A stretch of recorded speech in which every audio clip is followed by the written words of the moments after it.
Baik, ini materi berikutnya, data dan peluang. Nah, kita masuk ke data dan diagram. Ya, yang pertama, ini materinya adalah pengumpulan data.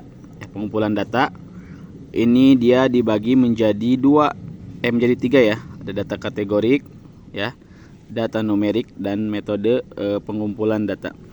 Data kategorik ini biasanya kayak apa? Data yang sifatnya kualitatif dan bukan berupa angka. Ini bukan sifatnya yang bukan angka. Ya, misalnya apa? Jenis kelamin. Ya, tabelnya itu jenis kelamin, kemudian ada laki-laki, perempuan, jenis pekerjaan, guru, dokter, programmer, petani, golongan darah A, B, O. Ya, ini kualitatif bentuknya.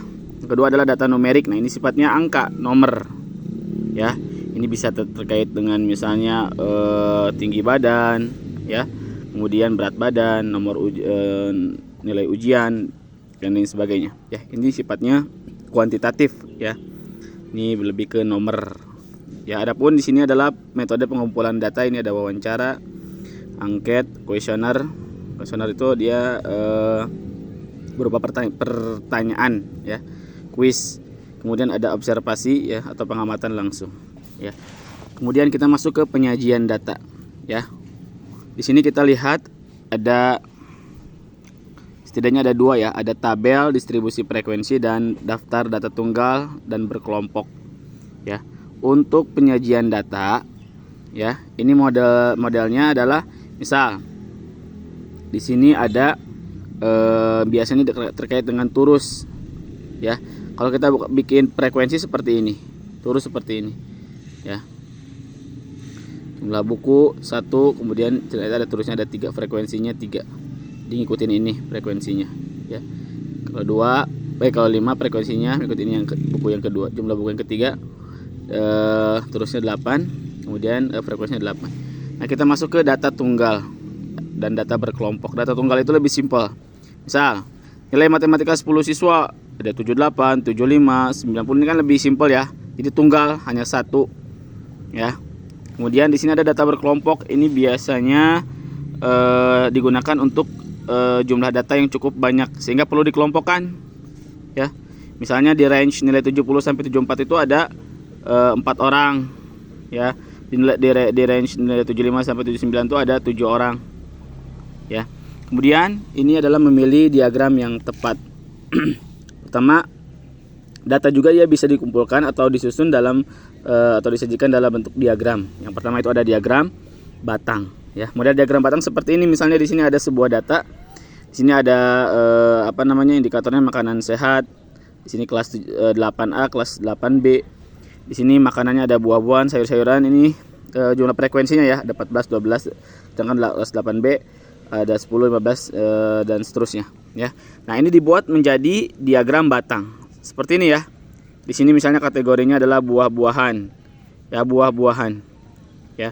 Ini yang kelas 8A, kelas 8A ada 14. Ya. Ada 14. Kemudian di sini ada 14 kan? Ini 14. Kita lihat di diagram batangnya ada 14. Ya, kemudian yang kelas 8B ada 10, di diagram batangnya 10. Seperti ini, ya.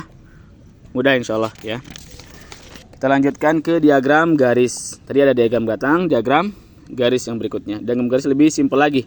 Ini misalnya ada sebuah data atau informasi tabel. Sini ada hari Senin sampai Minggu, kemudian di sini suhu setiap hari Senin sudah 24, Selasa 26 sampai hari Minggu 20. Nah, kalau kita buat diagram garis seperti ini. Ya, di sini kategori hari, kemudian di sini kategorinya suhu. Ya. Ketika hari Senin mencapai berapa nih? 24, berarti di bawah 25 tuh, ya. Selasa pas 26, ya, berarti 25 lebih. Dan seterusnya. Seperti ini, ya, untuk diagram garis. Kemudian diagram lingkaran. Nah, ini diagram lingkaran penting nih. Biasanya sering keluar di TKA, soal-soal TKA. Intinya kalau dalam diagram lingkaran itu ada dua indikatornya. Misalnya dia untuk mencapai 360 derajat, ya. Menjadi pecahan 360 derajat, dan yang kedua adalah persentase 100%. Ini terkait sudut pusat, ya. Sudut pusatnya 360 derajat. Kemudian persentase itu biasanya 100%. Jadi teman-teman harus tahu, ya, dalam sebuah lingkaran itu totalnya 360 derajat. Berarti kalau misalnya setengahnya itu 180, seperempatnya itu 90 derajat. Ya. Kemudian untuk persen 100%. satu utuh lingkaran 100%, setengahnya 50%, seperempatnya 25%. Kita harus tahu konsepnya seperti itu. Ya. Nah, di sini ada contoh. Ya, berikut ini adalah contoh sajian dari tabel. Ya, jenis buku di sini ada fiksi, non fiksi, komik, biografi, ensiklopedia. Di sini adalah jumlah bukunya. Fiksi 40, non fiksi 25, komik 15 dan seterusnya ya. Nah, bagaimana cara menentukan sudut pusatnya? Misalnya fiksi berapa derajat nih kalau dalam diagram lingkaran. Kemudian non fiksi, di sini jumlah bukunya 25, berapa derajat nih kalau dibuat dalam bentuk satuan sudut pusat. Ya, satuan derajat. Pokoknya total 360 derajat ya. Misalnya kita contoh seperti ini.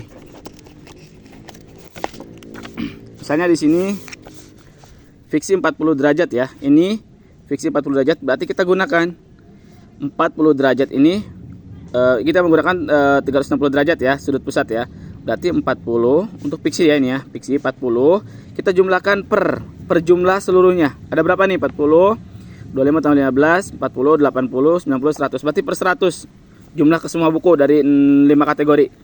Ya, dikalikan berapa? Dikalikan jumlah sudut pusat itu ada 360 derajat dalam lingkaran. Maka hasilnya berapa? 40. Ini bisa dicoret, 1 ini bisa juga dicoret. 4 bagi 1 4, 4 kali 3 6 sama dengan 144 derajat. Nah, berarti fiksi ya. Kalau dibuat oleh sudut pusat ya dalam diagram lingkaran, fiksi itu ada misalnya di sini, fiksi itu kurang lebih seperti ini kan 90, berarti lebih. Nah, fiksi ada di sini. Berapa besar derajatnya? 144 derajat. Seperti ini ya. Begitupun non fiksi menggunakan rumus seperti ini. 25 per 100 kali 360. Ya. Ini misalnya coret 25 bagi 10. Ini misalnya 25 bagi 10 2,5 ya. Berapa sih? Kita langsung aja deh. Ya, 90 derajat ya, non fiksi. Dihitung. Ya. Nah, kalau untuk prosentase gimana Pak Haji? Sama, prosentase misalnya tadi fiksi 40 per seluruh buku 100. Dikalinya bukan 360, tapi persentase berapa persen itu? 100% ya. Kalikan dengan 100. Ya, ini pakai persen biasanya. Nah, ini kan habis. 100 bagi 100 habis. Tinggal 40%. Ya.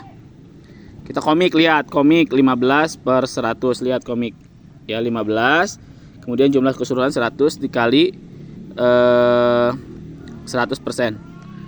ya. Ini habis 15%. Seperti ini ya untuk cara mengerjakan pada diagram lingkaran ya. Adapun piktogram dia lebih ke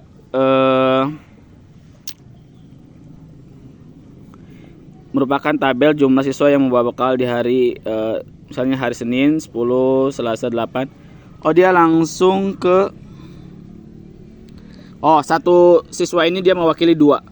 Ya, jadi di sini kan 10 ya. Di sini 5, di sini ada keterangannya. Satu hadiah ini berarti dia mewakili 2 siswa. Berarti 2 4 6 8 10. Ini berapa nih? 2 4 6 8. Dikali 2 ya, gitu seperti itu.